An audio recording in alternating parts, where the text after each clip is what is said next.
Hello guys, short current affairs में आप सभी का स्वागत है। आज के इस वीडियो सेशन में हम 5 जून तक के सभी इंपॉर्टेंट करंट अफेयर्स कवर करने वाले हैं और इस वीडियो की जो पीडीएफ फाइल है, ठीक है, ये आपको टेलीग्राम चैनल पर मिल जाएगी। टेलीग्राम चैनल का लिंक मैंने इस वीडियो के फर्स्ट कमेंट में पिन कर दिया है। उस लिंक पर क्लिक कीजिए, टेलीग्राम चैनल को ज्वाइन कीजिए और आप जितने भी हमारे डेली करंट अफेयर्स पीडीएफ्स हैं उन्हें प्राप्त कर सकते हैं।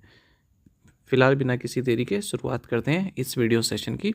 सबसे पहला करंट अफेयर देखें, काफ़ी महत्वपूर्ण है स्पोर्ट्स सेक्शन से। देखिए, डायमंड लीग मीट या डायमंड लीग प्रतियोगिता हुई है रोम में। तो यहाँ पर पार्टिसिपेट कर रहे हैं श्रीलंका के रुमेश थरंगा पथिराज। तो इन्होंने जेवलिन थ्रो में 92.62 मीटर का जेवलिन थ्रो किया और इसको थ्रो करने के बाद ये एशिया में सेकंड बेस्ट जेवलिन थ्रोवर बन गए हैं। ठीक है, मतलब ये जो 92.62 मीटर है ये सेकंड बेस्ट है अगर हम एशिया में बात करें। इससे पहले ये सेकंड बेस्ट नीरज चोपड़ा के नाम था, लेकिन अब नाम हो चुका है श्रीलंका के रुमेश थरंगा पथिराज के पास। ठीक है, और पहले नंबर पर कौन है जिन्होंने सबसे बेस्ट फेंका हुआ है एशिया में? वो है पाकिस्तान के अरशद नदीम, 92.97 मीटर का। पेरिस 2024 ओलंपिक में इन्होंने कारनामा किया था। आई होप आपको ये करंट अफेयर समझ में आया है। नेक्स्ट देखते हैं एक और महत्वपूर्ण current affair.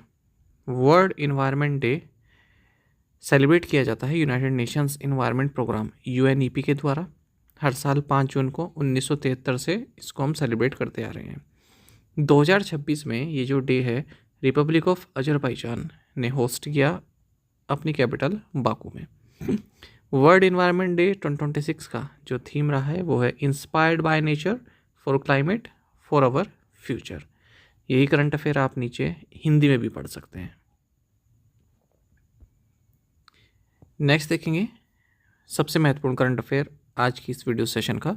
Jayaprakash Narayan bird century, जिसे सुरह ताल भी बोलते हैं, ये उत्तर प्रदेश के बलिया डिस्ट्रिक्ट में है। तो ये उत्तर प्रदेश की 13वीं रामसर साइट बन गई है और भारत की 100वीं रामसर साइट बन गई है। कोई भी घटना होती है तो जब भी उसमें 50th, 100th, 150th, 200 इस तरह कारनामा होता है तो महत्वपूर्ण बनता है। तो ये 100 साइट है इसलिए महत्वपूर्ण है। 1991 में सुरह ताल को क्रिएट किया गया था। जो पीछे 45 विलेजेस थे बांसदी बलिया टाउन एरिया के, उन्हें एग्रीगेट करके कंसोलिडेट करके, और टोटल एरिया कितना है 3432.93 हेक्टेयर्स का।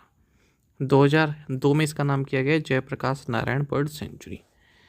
रामसर साइट्स आप सभी जानते हैं वेटलैंड्स ऑफ इंटरनेशनल इंपॉर्टेंस होते हैं। रामसर कन्वेंशन के तहत इनको चिन्हित किया जाता है। 1941 में कन्वेंशन हुआ था, ये ट्रीटी साइन हुई थी। अच्छा, यूपी में जितने भी रामसर साइट्स हैं उनकी लिस्ट आप यहाँ पर देख सकते हैं। यूपी एग्ज़ाम्स की जो तैयारी कर रहे हैं उनके लिए महत्वपूर्ण है। सेम यहाँ पर हिंदी में दिया गया है क्योंकि यहाँ पर जगह नहीं बची थी ना, तो ये हिंदी में है। नेक्स्ट देखेंगे बैंकिंग संबंधित है, इंश्योरेंस से संबंधित। Insurance regulatory and development authority of India यानी कि IRDAI ने 1 करोड़ रुपए की पेनल्टी लगाई है Nissan Renault Financial Services India पर। ठीक है, क्योंकि इन्होंने जो मोटर इंश्योरेंस सर्विस इससे संबंधित गाइडलाइंस है उनका अनुपालन नहीं किया है। फिर से बैंक से संबंधित एक अवार्ड एक देखेंगे। J&K बैंक, इन्हें गोल्ड अवार्ड से सम्मानित किया गया है फिनेकल इनोवेशन अवार्ड 2026 में। किस लिए? इनके data insights and analytics platform के लिए। किस कैटेगरी में? Modern technologies led innovation, data insights and analytics platform. और ये सेरेमनी इन्फोसिस फिनेकल द्वारा मुंबई में आयोजित की गई है। देखिए, इकोनॉमिक ग्रोथ रेट जो हमारे देश की रही है फाइनेंशियल 26 में यानी कि 2025-26 में 7.7% रही है। 2025 का जो फाइनेंशियल ईयर था यानी कि 24-25 उसमें 7.1% रही थी, ऐसा गवर्नमेंट रिपोर्ट्स में बताया गया है। अगर हम ग्रोथ की बात करें जनवरी से मार्च क्वार्टर की फाइनेंशियल 2026 की, तो इस वक्त ग्रोथ रही 7.8% की, जबकि अक्टूबर से जो दिसंबर का क्वार्टर था उसमें ग्रोथ रही थी 8% की। रियल GDP या GDP एट कॉन्स्टेंट प्राइसेस ये 323.12 लाख करोड़ रुपीस एस्टिमेट की गई है 2025-26 में, जो नॉमिनल जीडीपी या फिर जीडीपी एट करंट प्राइसेस है, ये 340.36 लाख करोड़ रुपए बताई गई है 2025-26 के लिए। रियल ग्रोस वैल्यू एडेड यानी कि real GVA 294.91 lakh crore rupees बताई गई है 2025-26 के लिए। गवर्नमेंट ने एक single unified online platform launch किया है सिटीजन्स के लिए। वो अपना अनक्लेम्ड बैंक डिपॉजिट्स सर्च कर सकते हैं, ट्रेस कर सकते हैं। केवल बैंक ही नहीं, इंश्योरेंस क्लेम्स हो या फिर शेयर एंड म्यूचुअल फंड्स हो, उन सभी को सर्च कर सकते हैं, ट्रेस कर सकते हैं। और ये है उसका पोर्टल। पीएसपी अलायंस के साथ मिलकर इसको लॉन्च किया गया है। गवर्नमेंट ने जो रिजर्व बैंक ऑफ इंडिया के डिप्टी गवर्नर हैं स्वामीनाथन जानकीरमन, इन्हें 2 साल का और एक्सटेंशन दिया है इनकी सर्विस को, ठीक है। और 3 साल के लिए पहले अपॉइंट हुए थे जून 2023 में, और अब 2 साल इन्हें और मिल गए हैं आरबीआई के डिप्टी गवर्नर के तौर पर कार्य करने के लिए। देखिए, अगर हम आरबीआई एक्ट 1934 की बात करें, इसके हिसाब से जो सेंट्रल बैंक है हमारा आरबीआई, इसमें 4 डिप्टी गवर्नर्स होते हैं। 2 तो होते हैं इसी रैंक से, मतलब आरबीआई से, और एक कमर्शियल बैंकर होता है, एक इकोनॉमिस्ट होता है।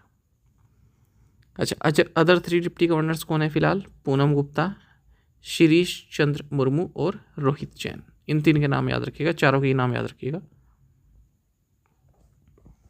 प्राइम मिनिस्टर नरेंद्र मोदी ने नमो हॉस्पिटल को इनोग्रेट किया है दमन में। साथ ही इन्होंने दमन का जो नमो एयरपोर्ट है उसके लिए एक मॉडर्न टर्मिनल बिल्डिंग को भी इनोग्रेशन किया है। देखिए, पंचायत एडवांसमेंट इंडेक्स PAI, जो कि मिनिस्ट्री ऑफ पंचायती राज का एक इनिशिएटिव है, इसे गोल्ड अवार्ड के लिए सिलेक्ट किया गया है national awards for e governance 2026 में, कैटेगरी 7 में। Digital transformation through the use of data analytics in digital platforms by central ministry, states and union territories. और इसमें 10 लाख रुपए इन्हें मिले हैं। रिजर्व बैंक ऑफ इंडिया, इसने 41.80 लाख रुपीज़ की मॉनेटरी पेनल्टी लगाई है कैनरा बैंक पर, ठीक है, क्योंकि यार इसने KYC, नो योर कस्टमर, और unclaim deposits in operative accounts in banks, इनसे संबंधित जो प्रोविजंस हैं उनका अनुपालन नहीं किया है। साथ ही आरबीआई ने 3.10 लाख रुपीज़ की मॉनेटरी पेनल्टी लगाई है पूरन एसोसिएट्स प्राइवेट लिमिटेड पर भी।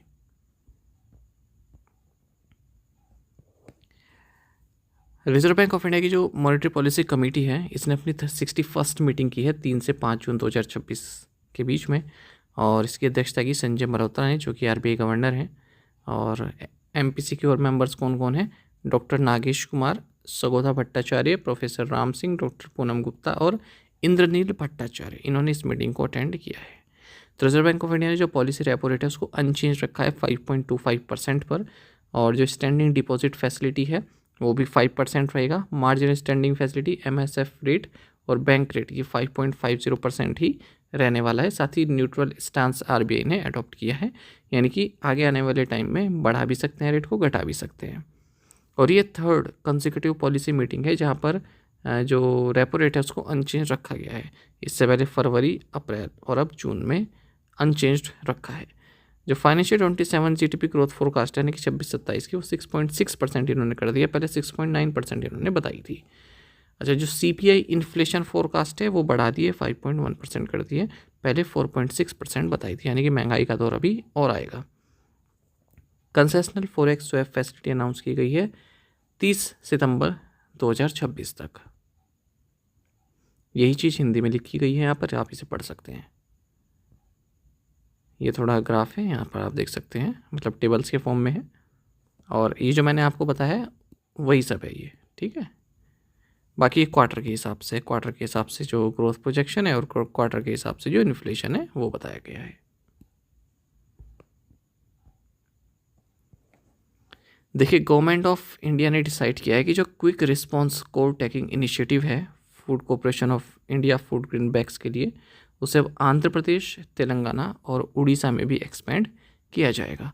पहले इसको ट्रायल बेसिस पर किया था राइस के लिए आंध्र प्रदेश में दिसंबर 2025 जनवरी 2026 तक, और वीट के लिए पंजाब में, ठीक है। तो ईच फूड ग्रेन बैग, जो फूड ग्रेन बैग है उसे एक यूनिक QR कोड दिया जाता है जिससे उसको ट्रैक किया जा सकता है, ठीक है। जो प्रोक्योरमेंट सेंटर है, प्रोक्योरिंग एजेंसी है, प्रोक्योरमेंट सीजन है, उन सभी को ट्रैक किया जा सकता है। एक और महत्वपूर्ण current affair, United nation general assembly UNG जिसे हम बोलते हैं, UNG है, इन्होंने 5 कंट्रीज़ को इलेक्ट किया है, Austria, Kyrgyzstan, Portugal, Trinidad and Tobago and Zimbabwe. ठीक है, कैसा कौन कंट्री बनी है? ये नॉन परमानेंट मेंबर बन गए हैं ये इस 15 मेंबर वाली यूनाइटेड नेशन सिक्योरिटी काउंसिल के। ठीक है, तो जो यूनाइटेड नेशन सिक्योरिटी काउंसिल होता है, इसके मेंबर्स जो हैं नॉन परमानेंट मेंबर्स हैं, उनका सिलेक्शन कौन करता है? United nation general assembly UNG।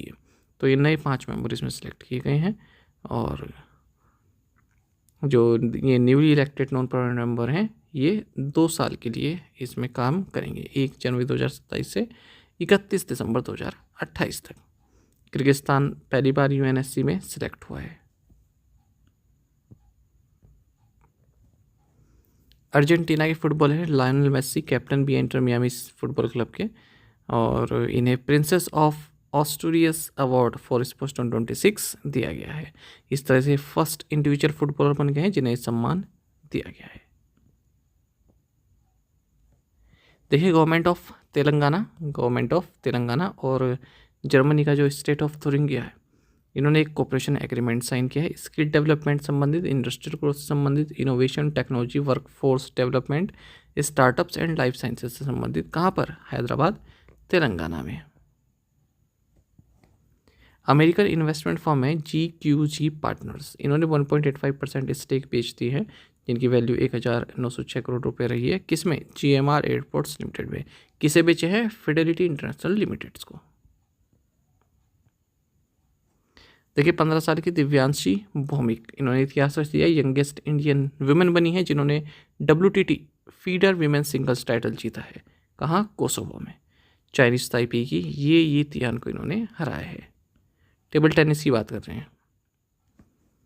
E commerce platform है मीसो, इन्होंने पार्टनरशिप की है बॉम्बे स्टॉक एक्सचेंज के साथ और मिलकर प्रोजेक्ट शिखर को लॉन्च किया है। इसका मकसद MSMEs की हेल्प करना है। ठीक है, जो डिजिटल सेलर्स हैं उनको एक स्मूथ प्लेटफॉर्म प्रोवाइड कराना है। तो ये 5 जून तक के करंट अफेयर्स थे, इनकी PDF आपको टेलीग्राम चैनल पर मिल जाएगी। टेलीग्राम चैनल को आप ज्वाइन कर लीजिएगा। शॉर्ट करंट अफेयर्स से हमारा नाम से हमारा टेलीग्राम चैनल है। कोई भी फीडबैक होगा आप जरूर बताइएगा। इससे पहले की वीडियो जरूर देख लीजिएगा। Thank you guys.